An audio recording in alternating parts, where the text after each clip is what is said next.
I can't come up with a funny answer, but Sorry, that breaks my heart. But I can see how that could happen. Yeah. It's happened to me in a couple cases. Never totally. What was the word? Smash to smithereens or obliterated or what's the word? Dust or. The point is only the tail of the head. Was destroyed. Looking in. Yeah. But never the whole thing. Because I would go somewhere right and leave the projector on and not come and forget that I had to let that shit. It happens all the time actually. It was Elle, the film, the Buñuel film that Elle destroyed, yes. yeah. So I don't know what significance. At the time, funnily enough, I was going out with a girl called Ellie. Strangely. It's your fault. And it didn't last long after the film was cut to pieces. So he was one of your early influences. Well, that's you back asked on the me, rails that's again. my answer to your question. I could Pasolini, whatever, Bruce Conrad, that I was just talking about. That was a little later, of course, when I got into say high school or college. But I mean, there's a whole range. It's not like who my favorite one is. You know what I mean? I mean, I try to meet every filmmaker on his or her own terms. So that'd be the best answer. In other words, it's not like I want to see. This is what I want to see, so I go see these movies. I say, well, this is one kind of film language, and there may be something to learn from this. See, like Vincent Minnelli, all right, if you know his work. Well, musical, whatever. So I mean, I don't make musicals, but I understand it. That's a kind of cinema. So I have what might be called a broad Catholic appreciation. I'm a film teacher, by the way, so it's not about me necessarily coercing my own particular personal style or preference, on film history. I mean, I wouldn't rent a Vanelli movie if that's what you mean, but I try to understand film as a huge, expansive language. So all those guys have made a difference. All those guys have influenced me and formed part of my idea about what cinema is.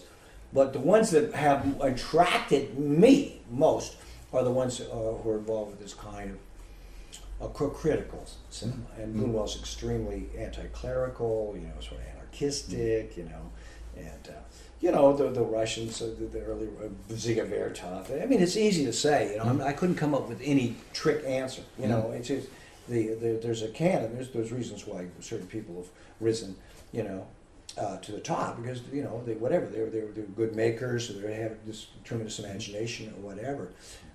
Orson Welles, you've got to respect, and so on and so forth. I'm not really so much into film history, don't you know? It's not like a rep cinema kind of thing. My thing is really being in the world now with contemporary artists who may or may not consider themselves filmmakers. There's artists who make films. Like that last night, I don't know if you met Kasper Straka.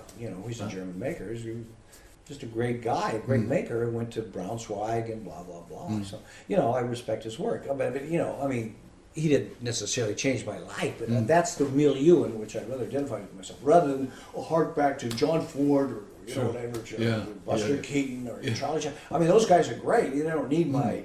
So, in other words, I could learn just as much about film by, again, looking at the what's engraved here, on that coin, what I mean? In other words, you don't necessarily have to solve cinema problems with cinema sources. You can find it by reading or whatever, or look at advertising, or even in music. And how do you deal with sound in your films? Because on Spectre of the Spectrum, for example, there's a myriad of experimental sort of sound artists that sort of seem to underpin the film. Well, how did you decide? Again, I'm honored you would ask that question as if I had a strategic answer, but I don't. See what I mean? In other words, as you heard me say a little bit ago, it's really just a set of problems that have to be solved. See? So I could say, for example, I'm making a movie about Mahler, which was done, by the way, by that British maker, whatever his name is, Ken Russell. I don't know if you're familiar with Ken Russell. Yeah. Well, another influence, by the way.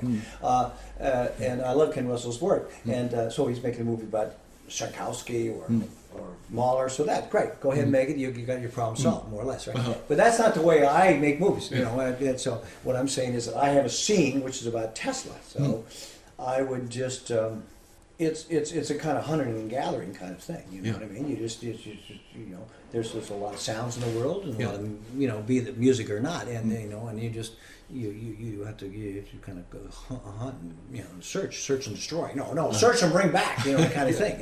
Yeah. And there's different ways of doing that. You can listen to all the albums. You can go to the radio. You can search on the internet. You know what I mean? And so like I say, it's not like ABC. It's like you pulled sound that might work for that scene. Sure, And then you start to build a scene. So you're not going to do it in 1 week. You're going to do it in maybe 6 months. And as you do it, whether the scene has this kind of language or this kind of gesture in it, then you see the sound that works best. And you might put the wrong sound, a sound that doesn't work so well, and then another sound might occur to you. But anyway, you shift it out and replace it. So sooner or later, the better ideas prevail, shall we say. And that's how a movie's really made, by cutting away the stuff that doesn't really work. But I always, as I said earlier, err on the side of excess. It's not about I know exactly what I was going to do, and then I do it by a cookie cutter thing. It's you bring the materials in front of you, and you're constantly looking for more, and the stuff that remains is the stuff that continues to work, until something better comes along. And at a certain point, you just drop from exhaustion, you run out of money, and that's the form you got.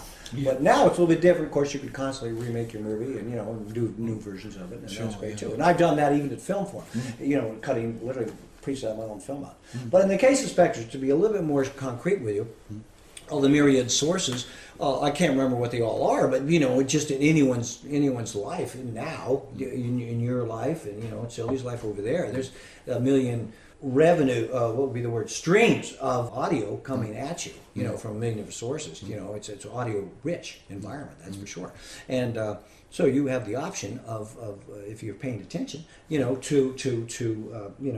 make a note of this or that, and that's really the way it worked out.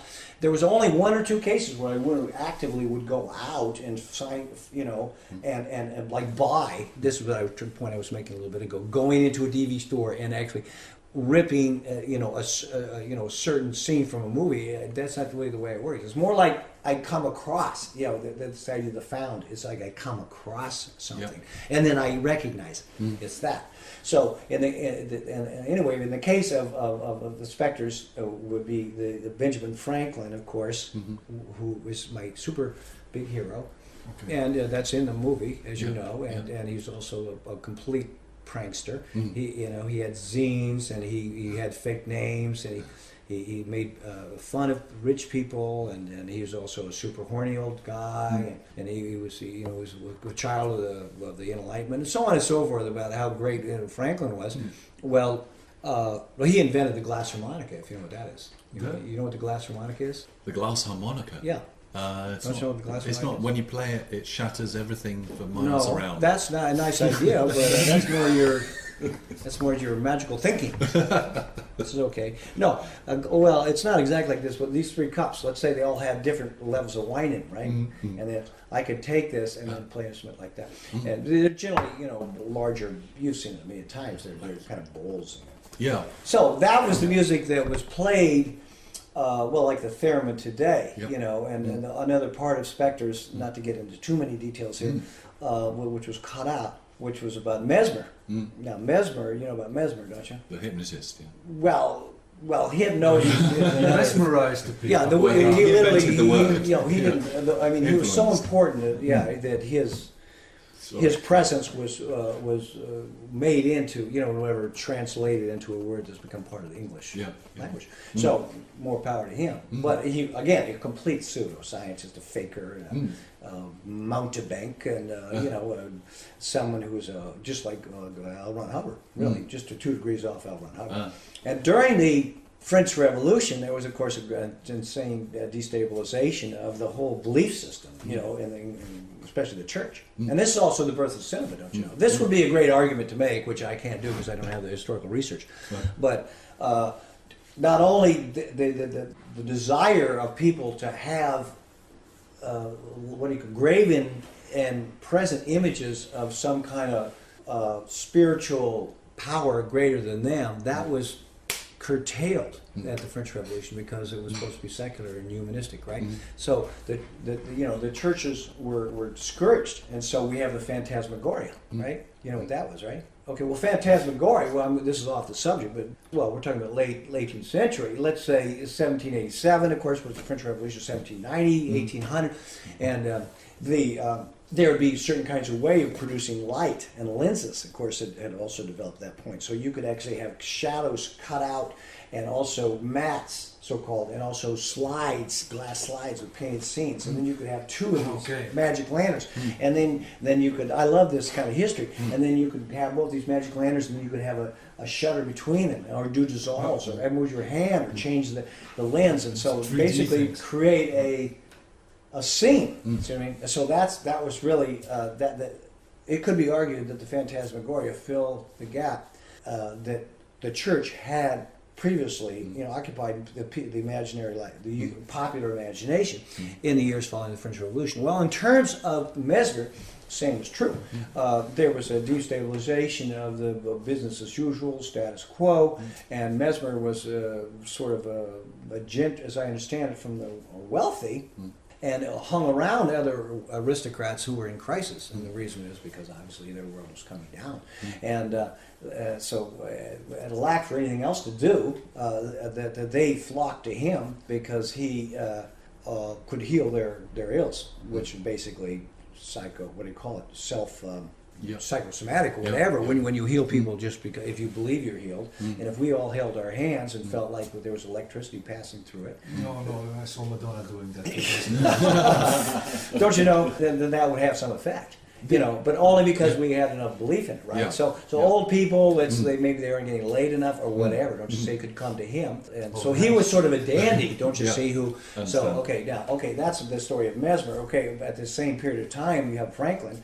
Who? Here's the tie-in: is that during these periods of these episodes, what do they call it? Seances or whatever, Mesmer, they play the music of the glass harmonica. In other words, a spiritual, transporting type music, with his finger like that. You've seen it a million times. Yeah, there would be a player there, of course. You've seen it. But I mean, the guy could do something as brilliant as that. So invent that as well as being a complete politician. You know what I mean? And basically writing the United States Constitution and Declaration of Independence because he knew what human freedom was, and had understood that these ideas of the philosophy had come along. So the original question about Franklin was what? We were talking about Franklin. We have to back. Sometimes we can backtrack on things. Something about Franklin. You came up with Franklin. Yeah. So it was in response to what? What kind of questions drive you nuts, Craig? Where you think in the back of your mind the receptionist goes like, I just want to leave. No, I'll roll with it, baby. Don't you know? Jesus Christ, I wonder where you're driving at. But knowing the sort of the tone of a certain kind of a scene, and then recognizing it when I heard it, and I wouldn't really have to wait too long because, like I say, there's so many musical tones that pass across my consciousness in the course of any of any.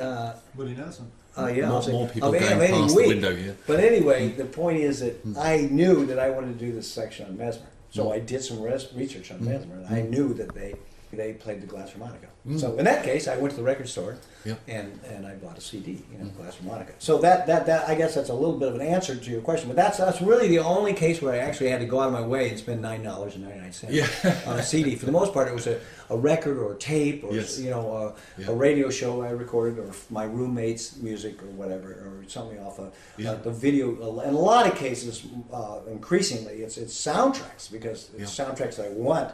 So rather than take something again from Mahler. By the way, there's Mahler and Moo, in case you didn't notice. But I would, instead of classical music per se, I'll take programmatic music, that is narrative music that already has a kind of a direction and an intention, and a kind of a turn of events built into it's lower on the scale of art, that's for sure, but it serves my purposes. Would you ever go around with a recorder recording sounds? Field recordings kind of thing, or verite as I call it. I should, if that's, but I rarely do that. I'm so caught up with just the montage part of it. You know what I mean? And if I had any extra energy, it would be shooting picture.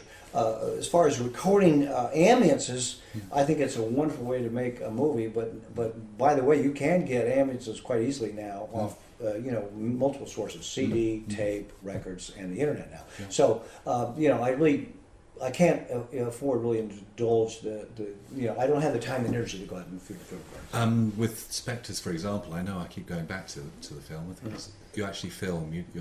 You're using camera, aren't you? Yeah, in both cases, in Moo and In Moo Spectres, as well, they're yeah. kind of similar, but Moo takes it to another level. That's for sure. But